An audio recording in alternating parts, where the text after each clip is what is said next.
চীনের কাছে ভূমি ছেড়ে দিচ্ছে ভারত। একই সাথে মোদির সামনেই ভারতের মানচিত্রকে ছোট করে দেখিয়েছে চীন। কাশ্মীরকে দেখানো হয়েছে পাকিস্তানের অংশ হিসেবে। চীন এবং ভারতের মধ্যবর্তী লাদাখ সীমান্তে কিছু ভূখণ্ড চীনের কাছে ছেড়ে দিয়েছে ভারত। ব্রিটেনের প্রভাবশালী পত্রিকা দ্য গার্ডিয়ান এই খবর দিয়েছে। পত্রিকাটি জানিয়েছে, গত কিছুদিন আগে ভারত এবং চীনের মধ্যে গোলযোগপূর্ণ লাদাখ সীমান্ত থেকে সেনা প্রত্যাহারের ব্যাপারে দুই দেশ একটি সমঝোতায় আসে এবং সেই অনুসারে লাদাখ সীমান্তে মোতায়েন সেনাদের পিছিয়ে নেওয়া হয়েছে এবং সেখানে একটি বাফার জোন প্রতিষ্ঠা করা হয়েছে।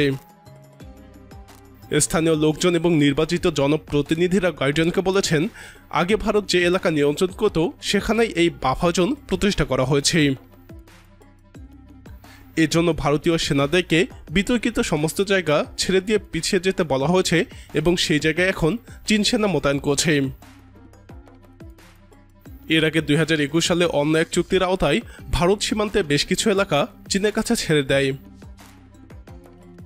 ওই এলাকার নির্বাচিত কাউন্সিলর কঞ্চক স্তানজিন গার্ডিয়ানকে বলছেন, আগে আমরা চীনের সামরিক আগ্রাসনের ব্যাপারে উদ্বেগে থাকতাম।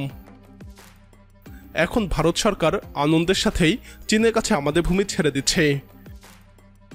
এর আগেও অনেক ভূমি ছেড়ে দিয়েছে সরকার। সরকারের এই মানসিকতা যদি অব্যাহত থাকে তাহলে আমরা ভবিষ্যতে আরও ভূমি হারাতে যাচ্ছি। কঞ্চক স্তানজিন বলেন, চীনের কাছে যেসব এলাকা ছেড়ে দেওয়া হয়েছে তার মধ্যে বহু চারণভূমি রয়েছে।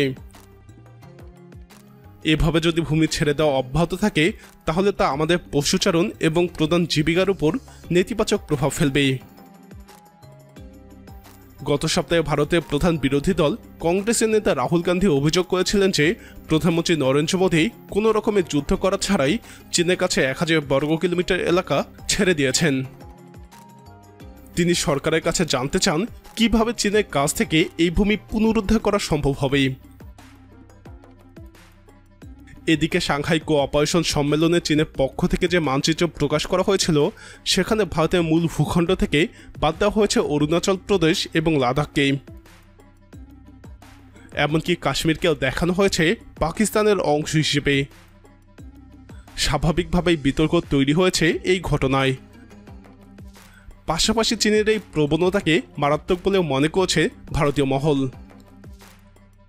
যেহেতু বিকৃত মানচিত্র পেশ করা মঞ্চ হিসেবে সরাসরি এসিও সম্মেলনের মতো আন্তর্জাতিক মঞ্চকেই বেছে নিয়েছে চীন।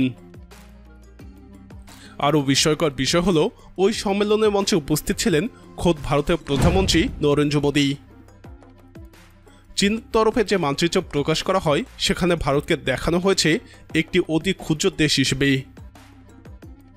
এমনকি মানচিত্রে দেখানো হয়েছে ভারতের থেকেও কাজাকিস্তানের আয়তন বড়। এ নিয়ে স্বাভাবিকভাবেই সমালোচনায় সরব বিরোধীরা। কংগ্রেস বলছে, প্রধানমন্ত্রীর জন্মদিনের উপহার হিসেবেই চীন এই মানচিত্র উপহার দিয়েছে। মোদী এই জায়গাগুলো চীনকে উপহার দিয়েছে কিনা। মোদীর প্রতি বিরোধী দলের কটাক্ষ, চীনের প্রকাশিত মানচিত্রে ভারত কাজাকিস্তানের থেকেও ছোট দেশ। এরপরও নরেন্দ্র মোদী চুপ কেন? প্রিয় দর্শক, ভারত কেন চীনের কাছে ভূমি ছেড়ে দিচ্ছে বলে আপনি মনে করেন? আপনার মতামত কমেন্টে জানান। নিয়মিত এরকম ভিডিও পেতে আমাদের চ্যানেলটি সাবস্ক্রাইব করে আমাদের সাথেই থাকুন।